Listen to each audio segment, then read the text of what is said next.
Ladies and gents, what is going on? You guys at YouTube, I'm Tricky Nick, and today we are back. Yes, what is he doing back on YouTube, you might ask? Well, let me just inform you, wonderful viewers. I am currently trying to make some more uploads, some more videos, just for you to have some entertainment during this whole COVID-19 outbreak, because yes, we all are bored, we all are tired, and it just doesn't seem like fun. Online school. But anyways, so what I'm looking to do is start up a sports show for one, which I think is awesome because yes, even though COVID-19 has canceled sports, there are still some sports that are currently going on in the world. The NFL draft is coming up, and that's kind of the segment that I'm working on today. Also, the fact that there's just countless other things that are moving with the sports world. Colleges are talking about pushing college football back. The NCAA is doing that as well. Minor league teams are possibly being cut. So, I mean, there's so much more going under the radar that not a lot of people know about. So, without further ado, the first video back is going to be my draft talk with my boy Easton Bahr, also known as Easton Bahr 4 on Twitch. His link will be in the description below, but we're going to hop right into it.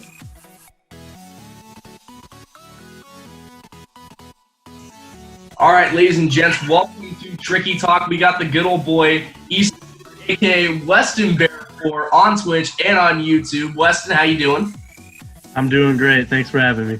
Yeah, no problem. So, Easton's kind of my big draft buddy, kind of like I talked about in a little bit of the intro, and we're going to give you guys some pre-draft thoughts because we always talk about this in the suite. Granted, we can't do that anymore because we are currently stuck at home because of COVID-19. Thank you a lot to the good old health system. But let's just hop right into it. So with the COVID-19 outbreak, the draft for the NFL will be televised on a virtual offsite place. So all of the staffs for everybody will be kind of at their houses. Roger Goodell will be at his house. And how do you think that's really going to play out? Because I watched some ESPN like earlier 2 days ago, and they were talking about how the first kind of preps for it went okay, but they still kind of went a little off track. Yeah, it's definitely going to be different, I think. But I think it's awesome that they're still having the draft. I mean, we've been without sports, everybody's been scared and down, but we get to look forward to these next 3 days with the draft, and we kind of get our minds off of it. And it might be a little weird, and there might be some bumps in the road, but I think it's awesome. We get to talk about sports, and we get to watch something on TV and think about something else to distract us right now. Yeah, definitely. Because I mean, both of us play football. We're both very bored. I will say though, you have taken up a new coaching job, so let's hop into that real quick, just because it's a fun little anecdote. Tell us about your new coaching job. Yeah, I've been following. If you've been keeping up with Twitter, there's this Coach Doug's or whatever on he's coaching on NCAA football, so it'd be funny to kind of do my own, and I booted up to go NCAA football 14 and got a job offer to be offensive coordinator for the Idaho Vandals. So I decided can't pass off this opportunity to coach at the D1 level, and so it's been kind of fun streaming it on Twitter. If anybody wants to watch, it's been fun. We've had some pretty good games, a couple last-second games that really come down to the wire. Pretty crazy, kind of fun, kind of stupid, but you know, it is what it is. We're getting through these tough times. A little comedy never hurts anybody, and go Vandals, I guess, you know. I mean, you guys did have that last-second field goal win with Oregon. That was it looked like it was a very close game up into the wire. It was close, yeah. We knocked off Oregon, then we go home. The school's buzzing, you know, the virtual campus, and then we San Jose State the whole time. We get down to the end. I could have scored. I went down inside the 5 so I could save time and kick a field goal at the last second, and the game wouldn't let me call a timeout, so we lost to San Jose. Still getting reviewed with the NCAA, but you know we're on to Utah State, I believe.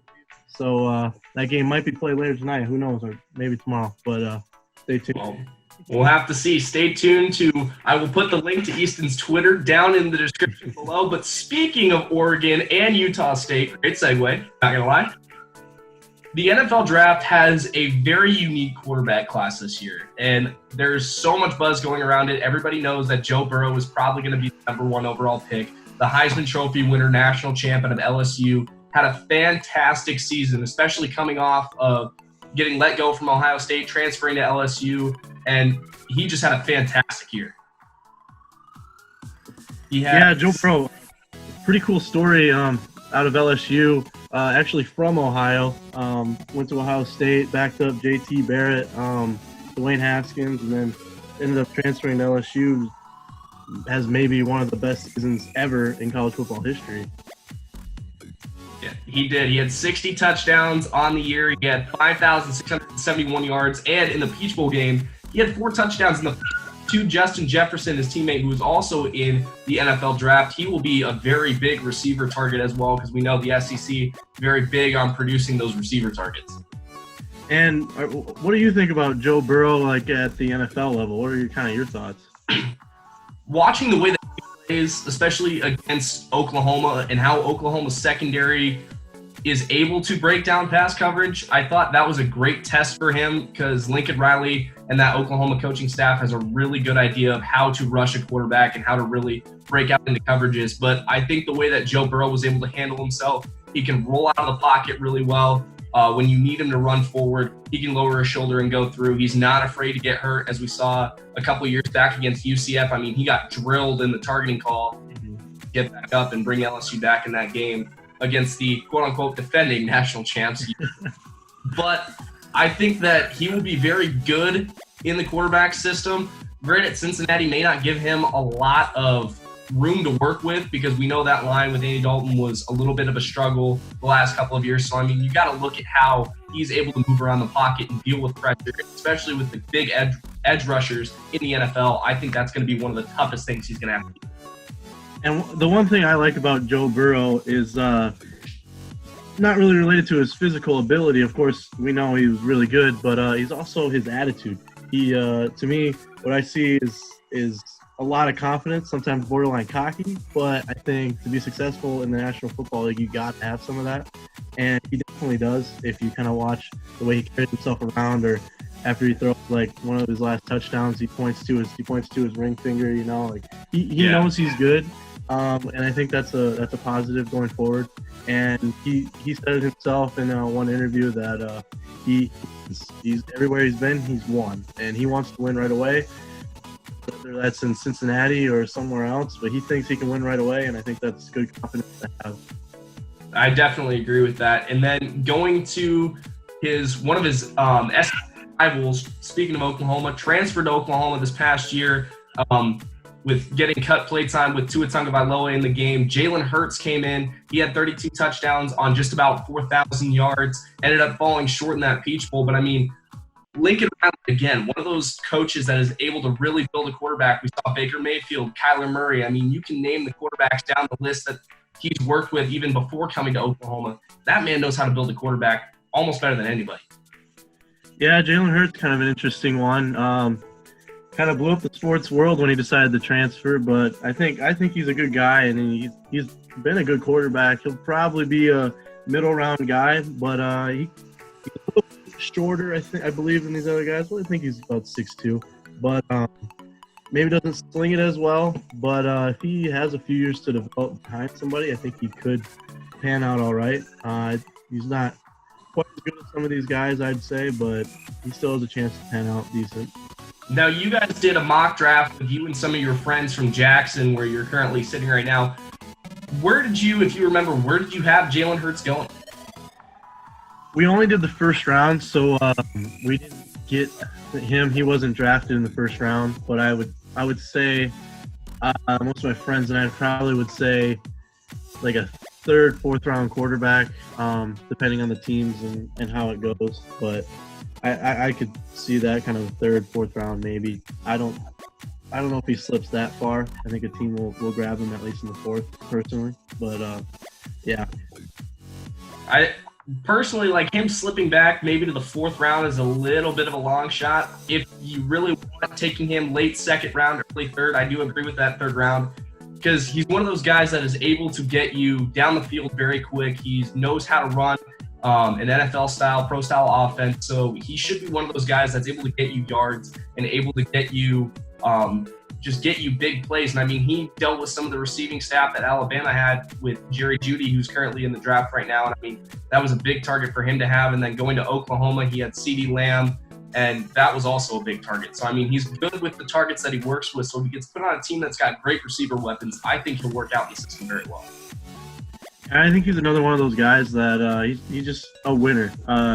When I see him, I think he competes hard. He knows how to win, and he'll do whatever he can to win. I mean, the man he'll run for a first down, get those extra yards, and that's nice. Although it scares a lot of NFL teams, quarterbacks that do that. But I think you give him a little bit of time and put him in the right system. You're right. I think he can have success, and I'll definitely be rooting for him. It also scares a lot of NFL analysts because they gave Lamar Jackson the running back quarterback, because granted what Lamar Jackson is, he's a guy that's able to shuffle out of the pocket. So getting guys like him and Joe Burrow that are able to pick up the yards on the sticks, I mean, that's a pretty good combination to have when you got a cannon and then you got the legs. Yeah, and I think another guy, Jordan Love. Personally, as a Boise State fan, I'm kind of on the anti-Jordan Love bandwagon. But the man has extreme arm talent. Of course, he can huck the ball a mile, and he does run pretty well. I know I haven't seen too much of him, but I have watched him play against Boise State, in which he did struggle a lot. But he did struggle this year with probably a lack of talent on his team. But he did kind of force the ball in some situations and a lot of single reads this year. I don't know if he was trying to do too much at times, but he was really good with. I have to look at the stats here. 32 touchdowns, 6 interceptions, and then 17 interceptions last year in the conference. That was kind of down, but then again, he might not have had the best wide receivers. But that just kind of scares me a little bit. But the talent is there, and if he goes to, say, the Patriots, and he has the best coach of all time, Bill Belichick, then it could be scary. And one of the things that you have to look at, though, is Jordan Love is the quote-unquote dark horse of the draft, at least in my opinion, because he's one of the guys that is being talked about with that big three of Tua, Justin Herbert, and then Jordan Love. He's one of those guys that you can almost say, especially at Texas Tech when Patrick Mahomes played there, he kind of resembles him in a play style. He's very smooth in the pocket. He's able to hit his targets in stride. But with those high numbers of interceptions, you saw it with Patrick Mahomes, too, in college at Tech. I believe in his career in the 2016 or in one of his last seasons, he had about 20-something interceptions. So, I mean, you got to be able to deal with the pressure, but also the kid can flat out play. Yeah, and I will say I got to cut him some slack with the interception thing. He threw 473 passes, which is, I think, over 100 passes more than a guy like Jalen Hurts. So they are playing from behind in some of those Utah State games. He is forcing some things. But, yeah, once again, he has a lot of talent. He could be a steal down at like 20-something, or we could even see him get drafted earlier. Who knows? If teams don't want to take the risk on Tua's injuries or aren't high on Justin Herbert, we could see him go a lot higher. Because that's the controversy that really comes into this. And, I mean, you have Tua's injuries. Miami is kind of still hesitant on it, talking to their medical staff, talking to all the doctors that they have.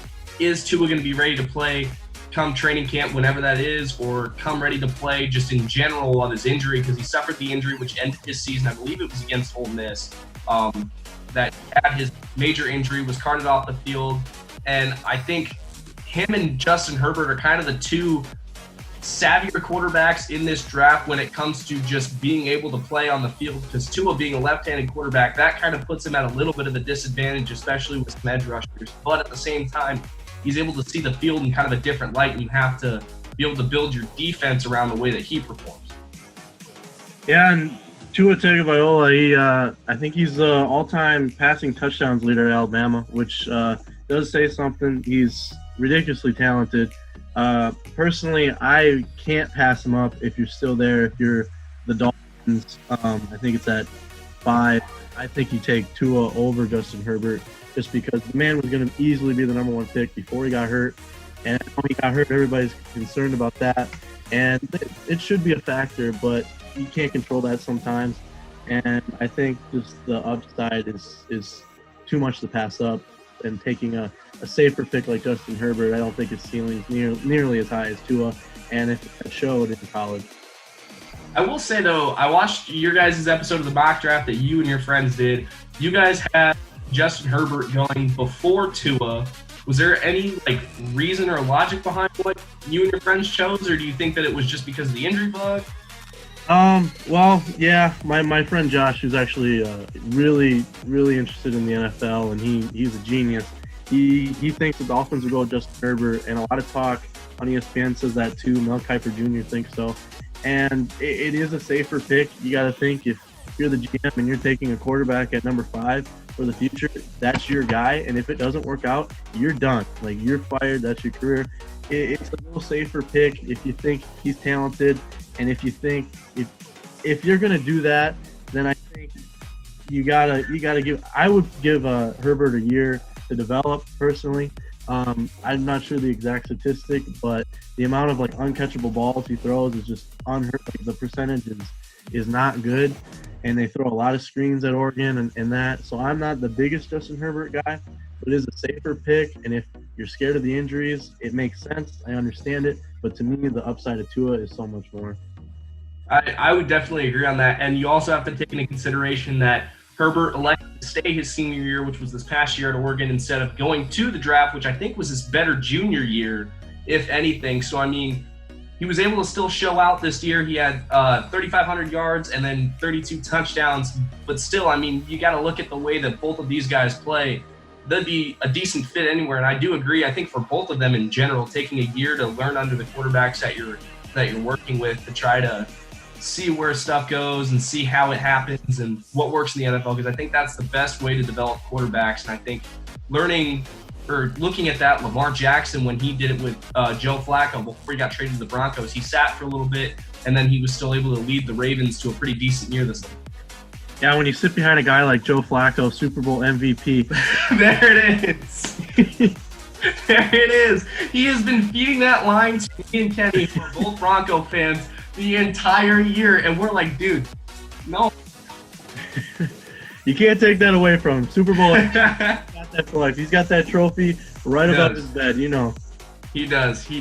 So, looking at the quarterbacks, going to the defensive side, you have some of the best talented defenses coming into the NFL draft and projected to be the number 2 overall pick, the edge rusher out of Ohio State, possibly one of the most dynamic defensive players in college football this last year, Chase Young. I mean, this guy is a stud. He can break through any defensive line. You get Big Ten, SEC, no matter what it was. And I mean, being a Nebraska fan and a Minnesota fan, we've dealt with Chase Young. We've dealt with his play style for a while. So, I mean, that's just one of those things. How do you think his pick will go? Will Washington take him or will they trade back for it? Yeah, I know some people that I've talked to want Washington to trade out of that spot because they need a lot of help, of course. But I just don't know. Chase Young, when you look at him, 16 and a half sacks, that's – yeah. And 6 forced fumbles, too. When the guy's going to hit you all game, he's going to hit you hard, and he's just an athletic freak, 6'5", 265, jacked out of his mind. I mean, the guy is insanely good. You can double team him. It still doesn't matter. I understand trading out to get more picks, but whoever's there and getting him, I think he's for sure got to be the number 2, unless he tries to jump for a quarterback. But to me, it's a lock. Redskins stay, and they just take the best player in the draft. When you look at what San Francisco did last year with taking Nick Bosa as one of the top picks in the draft, look at how well Nick Bosa performed, and he was also another defensive lineman out of Ohio State. I mean, you had to deal with Bosa and then Chase Young and a couple of Ohio State linebackers that are still coming into this draft. I mean, that defensive core was just absolutely insane this year and last year. And, obviously the most important position in the NFL is quarterback, but a lot of people are saying the second most important is a DN, an edge rusher. And you get a guy like him, you could be set up for a lot of success going forward. And looking at a couple of other big players, Derek Brown out of Auburn, he was an absolute stud in the SEC. I mean, he's another guy that you can't contain. Playing in the middle of the line, I mean, you got to be a big boy to do that, and he did his job very well blocking or getting through that Alabama line, who has always been almost an average of close to 400 pounds every single year. And I mean, he was one of those guys that was able to put a lot of pressure on Mac Jones when he started taking over after Tua, even putting pressure on Tua. So, I mean, he will be another big factor as well. Yeah, Derek Brown, big boy, 300 and some pounds. Actually played the Gophers last game, so I got to watch him play. He takes up space. He's strong. You got to double team him a lot of times. The only thing is defensive tackle. How important is that?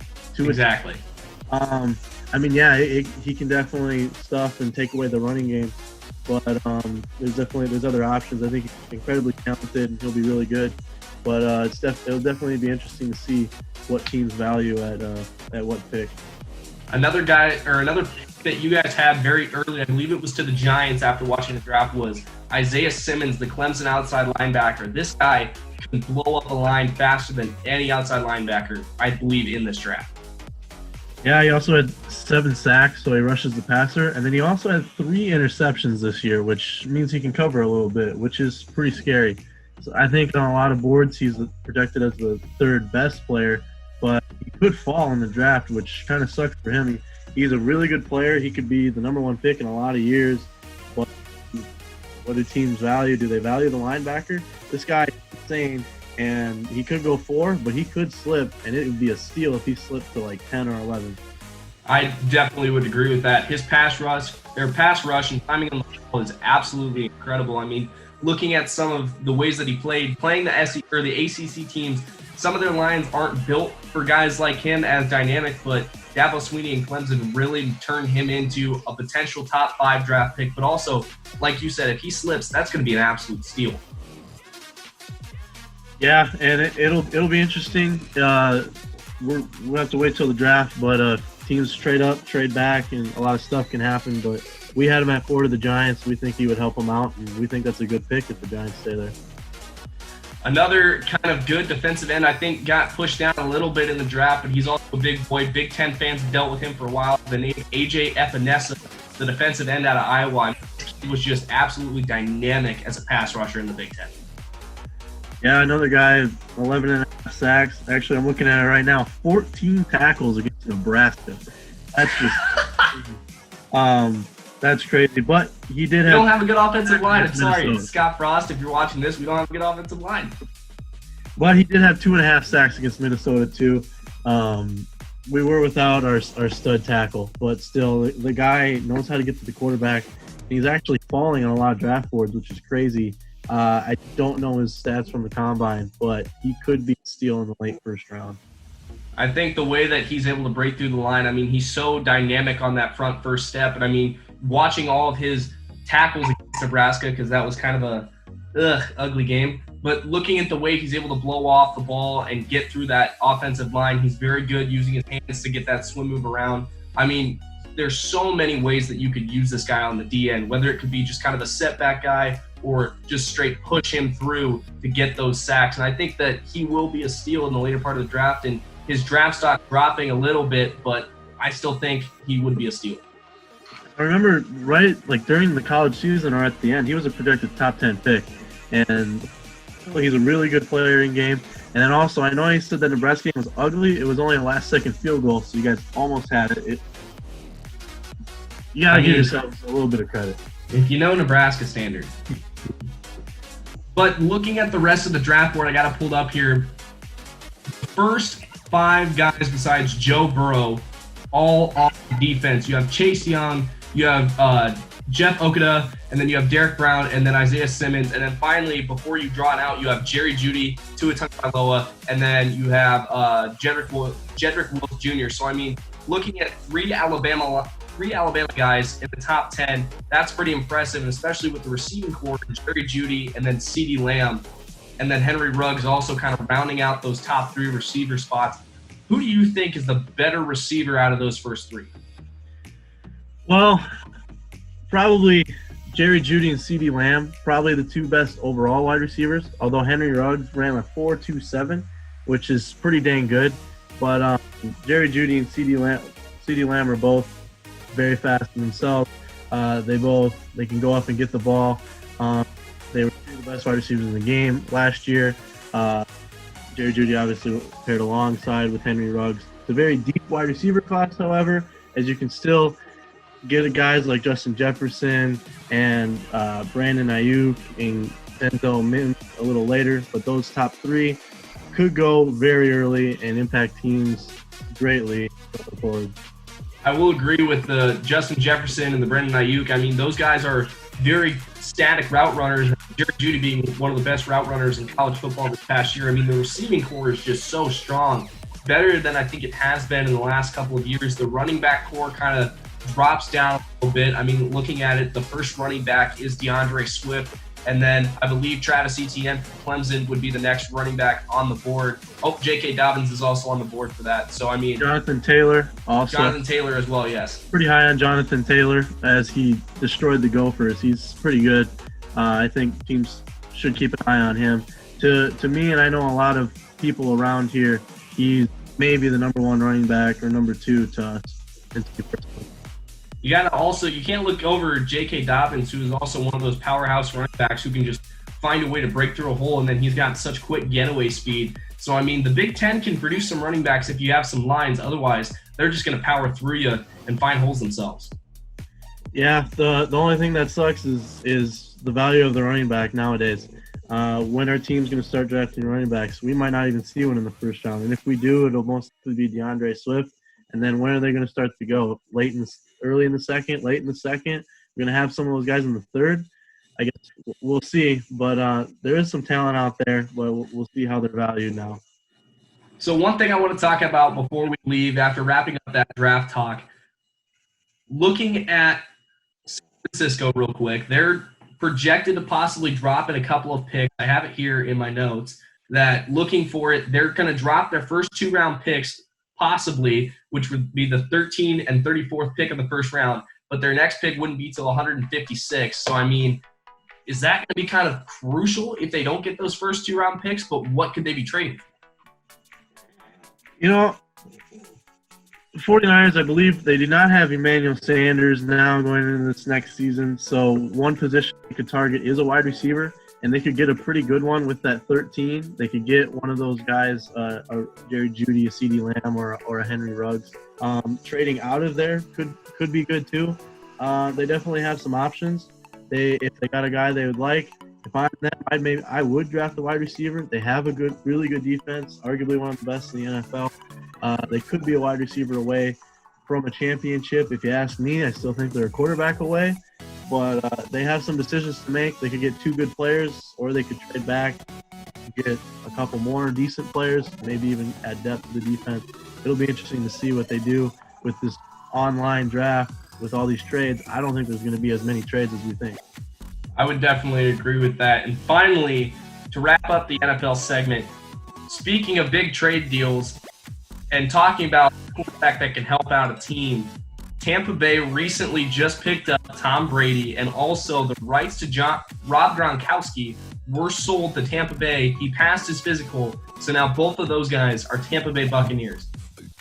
I personally, with Tom Brady being in Tampa Bay, I think it's great for them to try to rebuild themselves, but also the fact you got to be able to protect this guy. I mean, he's getting up there in his 40s. Rob Gronkowski also, he's getting banged up. I mean, he had to deal with injuries and retired to kind of get a break from the game, and now he gets picked back up. The dynamic duo is back again. Yeah, and the Buccaneers, they're at like 14, 15 in the draft, so I believe they'll probably go offensive linemen. There's a good number of guys that'll be there. I think they could get a guy like Andrew Thomas out of Georgia could be there, Mekhi Becton, and maybe even a Josh Jones might be a little bit of a reach, but I think they'll go offensive line. But the Buccaneers are going to be scary. Tom Brady, the best there ever is or ever was, is still playing. I don't know, but he's the GOAT. Gronk is good. He's lost some weight, but he's Gronk. He'll get there, and they're going to be scary with that wide receiving core too. I definitely agree with that. Well, Easton, thank you so much for joining Tricky Talk today. We'll get back to you guys with another episode kind of rounding out the NFL draft and how the first few picks went and see if they kind of matched our descriptions and who was the dark horse. So any final words from the offensive coordinator from Idaho?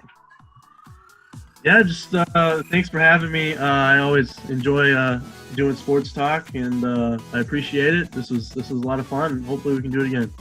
All right, stay tuned for the next episode of the NFL Draft Talk, which will hopefully be coming out Monday or Tuesday. And Easton, have a great rest of your day, bud. Thanks, you too.